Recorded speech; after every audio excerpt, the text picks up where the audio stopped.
Hey everybody, thanks for tuning into my YouTube channel. Please subscribe if you haven't already. Like, comment. Want to hear what you have to say on this one. And I'm going to be talking about Nick Sorensen, the 49ers' first year defensive coordinator, and what I think the future holds for Sorensen and the 49ers at that spot. But first, this is brought to you by Canyon Club Brewery. It's located in Moraga. Wide selection of beer items, also wide selection of food items. Great place to take the family. They have outdoor fire pits, some TVs out there to catch the game, and it's just a great place to hang out. And it's tucked away in Moraga. If you're by there, check it out. It gets a lot of people who are cycling those back roads over the hill from Oakland into Moraga, drops down in there. So it's always nice to have a cold one. And it's also coming soon to the Livery in Danville. So check that out. The Livery in Danville should be opening pretty soon. I'll keep you posted on that. Okay, so today's topic, this morning's topic, is about Nick Sorensen. And if you were to ask me right now, uh, let's just go ahead. What do you think? Is he going to be back next season as a defensive coordinator? Let's just put it this way. A year ago, if you'd asked me that about Steve Wilks, I would have said, I don't think so. And I sensed a disconnect there with Steve Wilks and Kyle Shanahan. Some of the players, the strategy. I mean, there were times where Shanahan, I think, had to spend more time defensively because, his ideas weren't necessarily hand in hand with Steve Wilks's ideas. There was, how you pass rush Jalen Hurts, from what I understand, that was put in by Kyle Shanahan.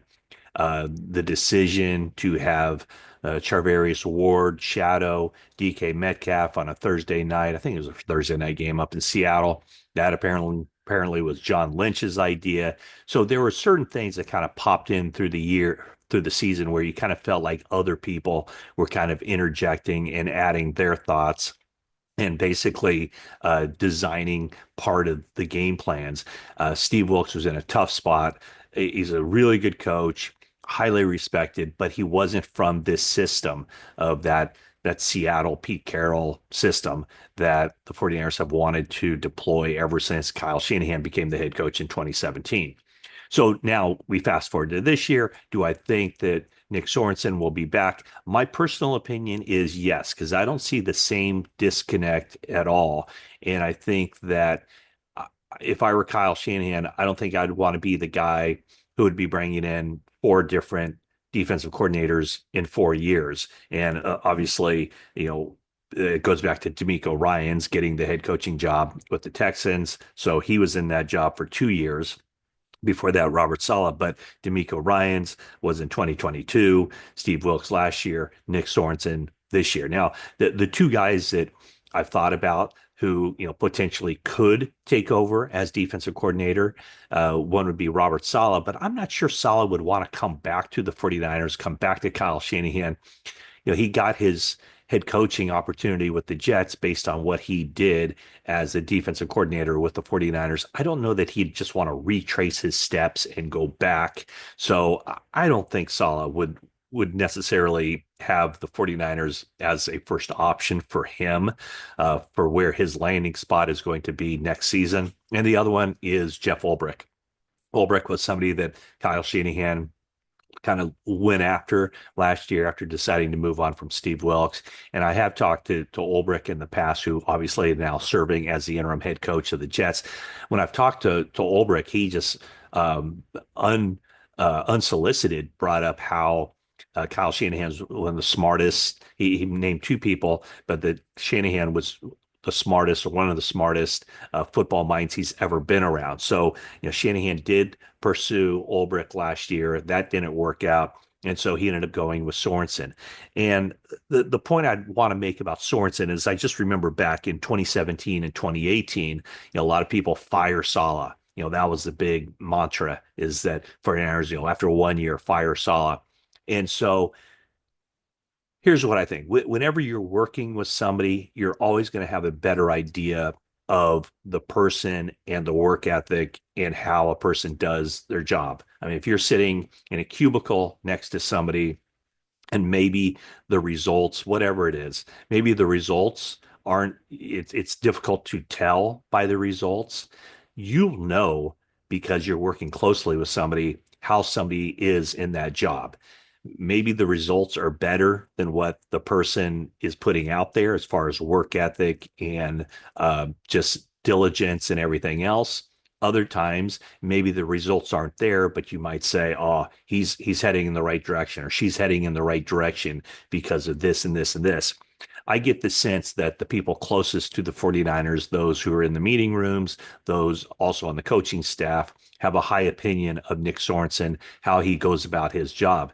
Nick Bosa said this last week that he sees Sorensen getting better, just as D'Amico Ryans had some hiccups in his first year as defensive coordinator. He saw him getting better.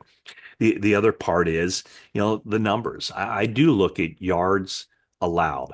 A lot of people would look at points, and I think that that's a good measure as well. But I also think points take into account a lot of different things, such as the team's offense, special teams, maybe not putting the defense in a good situation.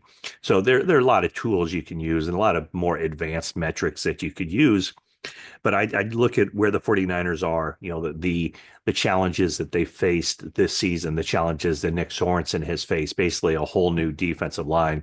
I mean, Bosa has missed 3 games. I'm just thinking about the holdovers from last year. Javon Hargrave missed basically the entire season.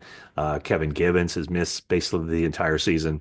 So the 49ers have had to patch it together, not necessarily patch it together, but they've used a defensive line that are all new people. And it takes a while for those guys to get up to speed in this wide nine with what they ask of their defensive linemen. So you've seen a guy like Leonard Floyd really come on strong and approaching his career best in sacks. You've seen Yetur Gross-Matos, who's been out for a good portion of the season, come on, and he's approaching his career high in sacks and had 3 sacks in that one game against the Bears and was NFC Defense Player of the Week. You also see Malik Collins tying his career high in sacks, with Jordan Elliott, with Evan Anderson coming in, Sam Okawanu. So there's a lot of new faces that are just now getting up to speed. And one of the things Diamador Lenore said is he feels like this 49ers team right now is finding its identity. Well, I don't think it's also a coincidence that they're finding their identity as Talanoa Hufanga and Dre Greenlaw are back on the field. So the 49ers have had to make do at the safety position with Malik Mustafa and Jair Brown. And so, there's a lot of stuff going on in that defensive backfield this season, including Charvarius Ward dealing with some personal issues, obviously, and tragedy within the family. And he wasn't playing as well as he did last year for reasons that we can all understand. And then he took a 4-game bereavement leave. So the 49ers have had to work new people in there. They've acclimated Renardo Green. There have been some confusions and some blown assignments in the defensive backfield, but I think that's all part of integrating new guys into the system.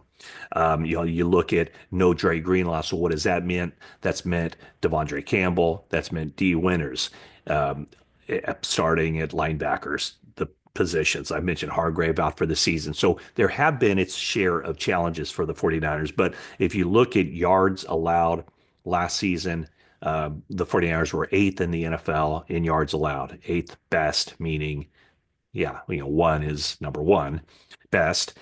This year, right now, with 3 games left, 49ers ranked 3rd in the NFL, which to me is kind of shocking because I had no idea that they were that highly rated as far as yards allowed per game. So I'm not using that as like the proof. Oh, I think Sorensen's going to be back because they had the 3rd-ranked defense. But I do think that when you invest a full year in somebody, you see him kind of work into that role and make some mistakes, and you learn to streamline things. You learn how to go about the process a little bit better with experience. I think where the 49ers defense is right now, and also taking into account that at the end of the season, they can tailor the defense a little bit more as far as the personnel they're bringing in, the personnel they're letting go, but also kind of having several months after the season for Sorensen to take a deep breath and just go through the entire season. So I would think that, anybody who stays in that position, you're going to get better over time. And I think having invested a year in Nick Sorensen, that would lead me to believe that Kyle Shanahan will not make a change on the coaching staff. So that's just my opinion. I know that I'm sure you have a lot of opinions out there as far as what the 49ers should do defensively. But just remember, it's not necessarily about what the person has done in the past. That is a lot of it, obviously, as far as how the person improved, how the defense looked with that defensive coordinator, but it's also about the plan for the future and the trajectory that a coach is on. And right now, I would say that Nick Sorensen is on a very good trajectory to return as defensive coordinator of the 49ers. Now, I will say this. No one has told me that. No one on the inside has said, oh, he's definitely coming back. Certainly, nobody on the inside has told me he's definitely not coming back. It's just you feel the vibes, you talk to people, you try to get a sense of where they are with an individual. And so, right now, I'd say that there might be some changes on the coaching staff, but I don't know at this point that I would consider defensive coordinator one of those spots where the 49ers will look to make a change this offseason. So that's my thoughts on that. And thanks for watching. And that is it for now.